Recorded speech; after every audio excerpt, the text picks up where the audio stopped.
50,65,000 కోట్ల రూపాయలతో బడ్జెట్ ప్రవేశపెట్టింది. కానీ అత్యధిక భాగం ఇందులో 12 లక్షల కోట్ల రూపాయలు వడ్డీలకే పోతున్నాయి, వడ్డీలకు ఇస్తులకు. అలాగే ఆ బడ్జెట్ లో ఇంకొక 12 లక్షల కోట్ల రూపాయలు అప్పు తెస్తే తప్ప 50 లక్షల కోట్ల రూపాయలు ఖర్చు పెట్టేటటువంటి పరిస్థితి లేదు. అందుకని 12 లక్షల కోట్లు అప్పులు తెచ్చి ఖర్చు పెడతాం అనేటటువంటి పద్ధతుల్లో లెక్కలు చెప్పారు.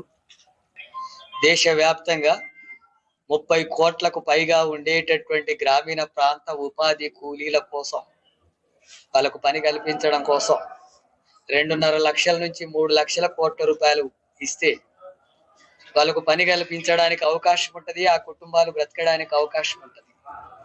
కానీ ఈ 50 లక్షల కోట్లలో కేవలం 85,000 కోట్లు మాత్రమే కేటాయింపులు చేశారు.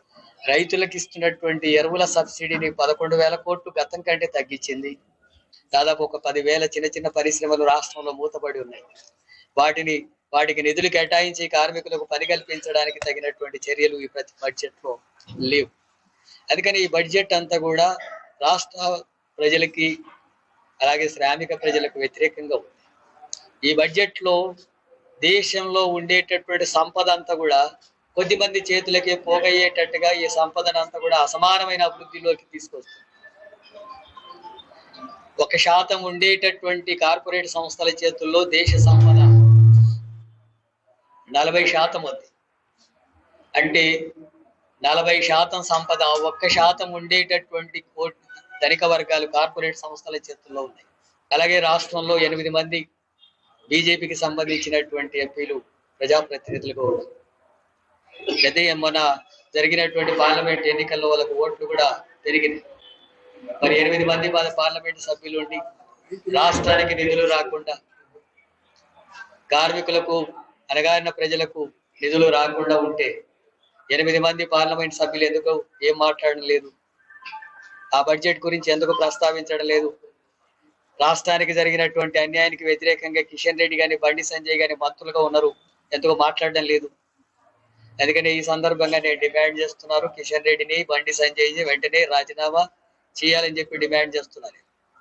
అలాగే మొత్తం 8 మంది మిగతా పార్లమెంటు సభ్యులు కూడా ఈ రాష్ట్ర ప్రయోజనాల కోసం అక్కడ పోరాడి సాధించండి, లేకపోతే మీ పదవులకి రాజీనామా చేయండి, లేకపోతే తెలంగాణ రాష్ట్రంలో ప్రజలు వెంటబడి తరిమి కొట్టేటటువంటి పరిస్థితులు వస్తాయి మీకు అని చెప్పి హెచ్చరిస్తున్నారు. అలాగే మన రాష్ట్ర ముఖ్యమంత్రి అనేక వాగ్దానాలు చెప్తా ఉన్నాడు. ఎన్నికలప్పుడు చాలా వాగ్దానాలు చేశాడు. కానీ ఇప్పుడు అధికారంలోకి వచ్చిన తర్వాత చూస్తే రాష్ట్ర ప్రయోజనాలు, రాష్ట్రంలో చెప్పినటువంటి హామీలు అమలు జరిగేటటువంటి దానికి తగినటువంటి చర్యలు లేవు.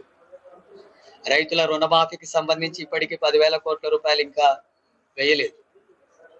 రైతు భరోసాకు సంబంధించినటువంటిది అరకొరక నిధులు కేటాయింపులు జరుగుతున్నాయి. ఇప్పుడు 2 ఎకరాల వరకు ఇస్తున్నట్టుగా ఈ రోజు పత్రికల్లో ఉంది.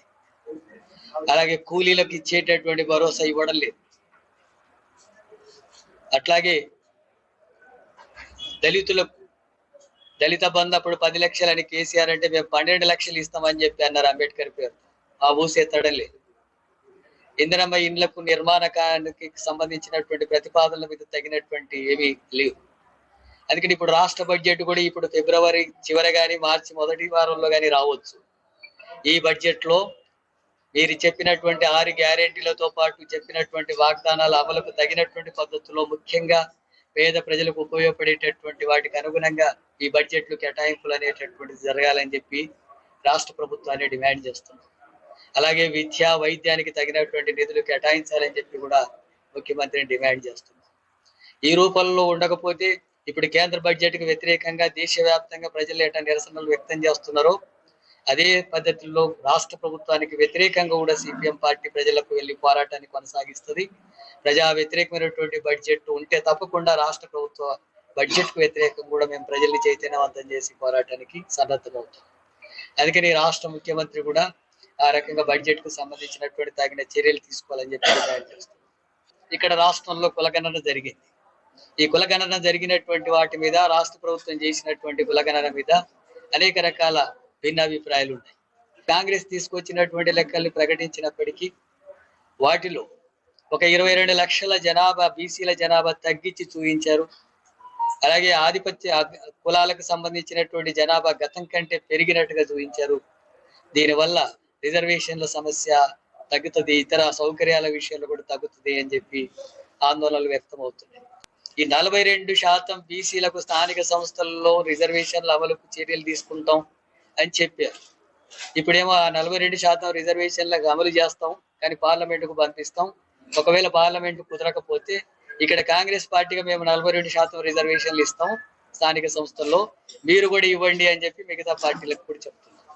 ఇక సిపిఎం పార్టీగా డిమాండ్ చేస్తున్నది ఏంటంటే ముందు 42% రిజర్వేషన్లు అమలు చేయడానికి శాసనసభలో బిల్లు పెట్టాలని చెప్పి ముఖ్యమంత్రి రేవంత్ రెడ్డిని సిపిఎం డిమాండ్ చేస్తుంది. చిల్కూరు దేవాలయంలో కొంతమంది మతోన్మాద సంస్థలు రామరాజ్యం పేరుతోన ఆ పూజారిని దాడి చేసి అవమానించి దౌర్జన్యానికి పాల్పడినటువంటి ఘటన జరిగింది. రంగారాజన్ ఆయన ఒక ఉన్నతమైనటువంటి విద్యను అభ్యసించినటువంటి పూజారి, లౌకిక భావాలు కలిగినటువంటి పూజారి, ఆయన రాజ్యాంగానికి అనుగుణంగా వివరించగలిగినటువంటి పూజారి, దళితులు దేవాలయంలోకి ప్రవేశానికి ప్రయత్నం చేసినటువంటి వ్యక్తి. ఆయన తండ్రి దళితుడిని భుజాల మీద ఎక్కించుకొని దేవాలయంలో ప్రవేశ కార్యక్రమం. అలాంటి వ్యక్తి పట్ల, అలాంటి వాళ్ళ పట్ల కొంతమంది మతోన్మాద సంస్థలు అక్కడ వస్తున్నటువంటి సంపదనంతా కూడా కొల్లగొట్టడానికి రామరాజ్యం పేరుతో అక్కడ దాడులు చేయడం, దౌర్జన్యాలకు పాల్పడడం అనేటువంటి ఘటన జరిగింది. ఈ రోజు ఉదయం సిపిఎం పార్టీ బృందం అక్కడికి కూడా వెళ్ళి ఆయనను కూడా పరామర్శించి ఆయనకు మద్దతు తెలియజేయడం జరిగింది. ఇటువంటి అరాచకాలకు పాల్పడుతున్నటువంటి వాళ్ళ మీద, అది రాముడి పేరు మీద, రామరాజ్యం పేరు మీద జరిగిన, ఇంకొక రాజ్యం పేరుతో జరిగిన ఇలాంటి దౌర్జన్యాలు, దాడులు జరుగుతున్నప్పుడు ప్రభుత్వం వెంటనే స్పందించాలా, కఠినంగా చర్యలు తీసుకోవాలా.